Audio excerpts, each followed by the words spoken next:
వీడేంటి ఎంత స్ట్రెస్ గా ఉన్నాడు? ఏంటో అంత స్ట్రెస్ ఫీల్ అవుతున్నావు? ఏం లేదు, నాకు కొత్త కథ రాయాలా, ఏం రాయాలో అర్థం కావట్లేదు. స్ట్రెస్ అయిపోతుంది, మైండ్ అంతా టెన్షన్ అయిపోతుంది అంతా. అదేనా, అంత చిన్నదానికి అంత స్ట్రెస్ కావాలా? సరే చెప్పురా. ఫస్ట్ ఆఫ్ ఆల్ నువ్వు నీ గుండె మీద చూపెట్టుకో, కళ్ళు మూసుకొని శ్వాసను వదులుతూ పీలుస్తూ మెల్లిగా. అవునా, చిన్నది చాలా రిలీఫ్గా ఉంది.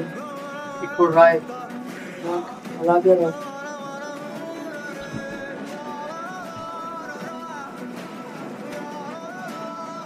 అరే, స్క్రిప్ట్ వచ్చేసింది.